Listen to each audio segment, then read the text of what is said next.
Welcome to the video edition of The Regulatory Mix. Picture yourself at the very end of a grueling closing meeting. The FDA investigator leans forward and slides a clipboard across the conference table.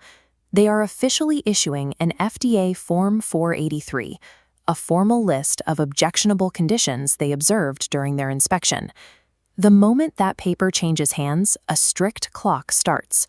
Your organization has exactly 15 business days to submit a formal response. The agency will use your reply to determine if they need to escalate the situation and issue a warning letter. Historically, the pharmaceutical industry often treated these observations as isolated cosmetic errors. If an inspector found an operator violating a cleaning protocol, a company might issue a quick reprimand, re-clean the immediate area, and apply a Band-Aid fix.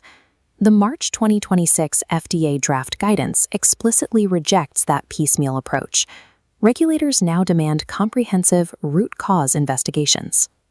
A root cause investigation is a systematic evaluation designed to find the exact underlying origin of a failure, rather than simply treating the symptom. You might view your written response as a standard legal defense. In reality, it serves as a critical audition that exposes your organization's overarching quality culture to regulators.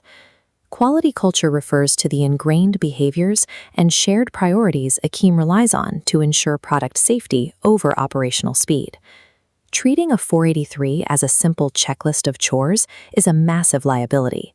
Taking that narrow view puts you at risk of having entire drug lines deemed adulterated, which will halt your operations and directly compromise patient safety. Let's break down the 15-day timeline. During days 1 through 3, you are establishing the strict formatting expectations for your response package. This always starts with a highly detailed, patient-focused executive summary mapping out your remediation activities.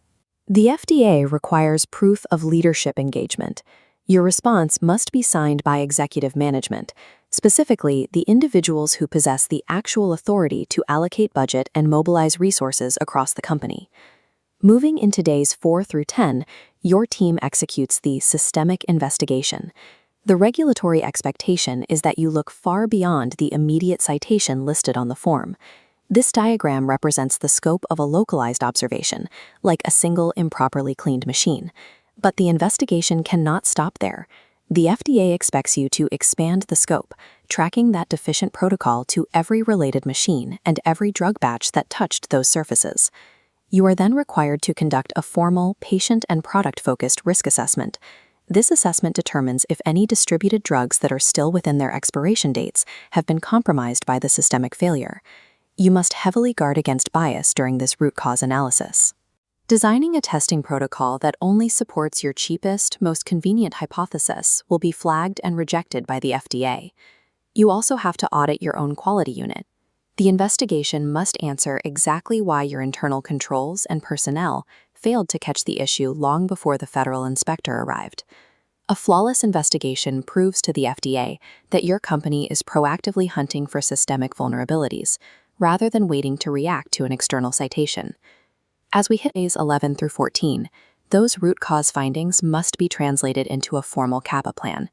CAPA stands for Corrective and Preventative Action, a documented step-by-step strategy to eliminate the cause of a problem and ensure it never happens again. Here is the logistical reality. Massive systemic corrections, like major facility upgrades or tearing out old equipment, cannot physically be completed before the 15-day deadline expires. This timeline illustrates the FDA's provision for interim reporting. It allows you to map out future milestones for long-term projects. While the permanent CAPA is built, you must implement interim controls. These are temporary safety nets protecting your product in the short term. The FDA highly prefers a realistic, heavily monitored multi-month remediation plan over a rushed, impossible promise of an immediate fix. A structured timeline demonstrates maturity and operational control. Day 15 arrives, and your finalized response is submitted to the FDA. However, your regulatory obligations do not end when you hit send on that email. Next comes the necessity of CAPA effectiveness checks. You must continuously monitor your implemented fixes over time to prove they actually eradicated the original root cause. Now, occasionally, you will have a genuine scientific or technical disagreement with the investigator's original findings on the 483. If you choose to push back, subjective complaints carry zero weight. You must provide rigorous, documented scientific data and point directly to recognized industry standards to support your position. Surviving a 483 inspection requires adopting a permanent mindset, where strict compliance acts as the actual foundation of your supply chain resilience and patient safety. Thanks for watching. Be sure to rate, share, and follow the Regulatory Mix podcast on your favorite platform.